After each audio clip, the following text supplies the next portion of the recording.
চট্টগ্রামের জঙ্গল সলিমপুরে আর কোনো বিচ্ছিন্ন সন্ত্রাসী বা অপরাধী চক্রের অভয়ারণ্য থাকবে না বলে কঠোর হুঁশিয়ারি দিয়েছেন স্বরাষ্ট্রমন্ত্রী সালাউদ্দিন আহমদ। সলিমপুর এলাকায় নতুন কারাগার স্থাপন করবে সরকার, তবে এখান থেকে এখন কাউকেই উচ্ছেদ করা হবে না বলে জানিয়েছেন তিনি।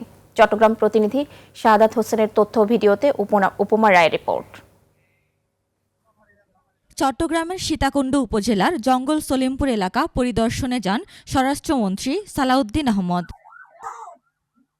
মন্ত্রী বলেন, গত ১৭ বছরে রাষ্ট্রের মধ্যে আরেকটি দুর্বৃত্তের রাষ্ট্র গড়ে তোলার চেষ্টা হয়েছে, যার নমুনা এই জঙ্গল সলিমপুর। আমরা দায়িত্ব গ্রহণের পর ১ মাসের মধ্যেই চট্টগ্রামে কিছু সন্ত্রাসী কার্যক্রম লক্ষ্য করেছিলাম। একটা ব্যাপক তল্লাশি অভিযান চালায়, কিছু অস্ত্র উদ্ধার হয়েছে এবং কিছু সন্ত্রাসী আটক হয়েছিল।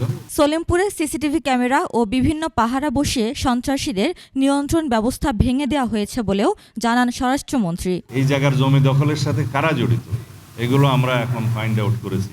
আমরা জনগণের সরকার, জনগণকে কমফোর্ট দেওয়ার জন্য আমরা আমাদের সমস্ত পরিকল্পনা করব। জঙ্গল সলিমপুরের স্থানীয় বাসিন্দাদের আশ্বস্ত করে স্বরাষ্ট্রমন্ত্রী বলেন, যারা এখানে বসবাস করেন তাদের কাউকেই আপাতত উচ্ছেদ করা হবে না। কেউ যদি এখানে ভীতির সৃষ্টি করতে চায় যে উচ্ছেদ করা হবে ইত্যাদি করা হবে, তারা যেন প্রশাসনের সাথে আগেই যোগাযোগ করে। এছাড়াও দেশের আইনশৃঙ্খলা রক্ষায় চাঁদাবাজি ও মাদক ব্যবসার বিরুদ্ধে নিয়মিত অভিযান চালানো হবে বলেও জানান স্বরাষ্ট্রমন্ত্রী।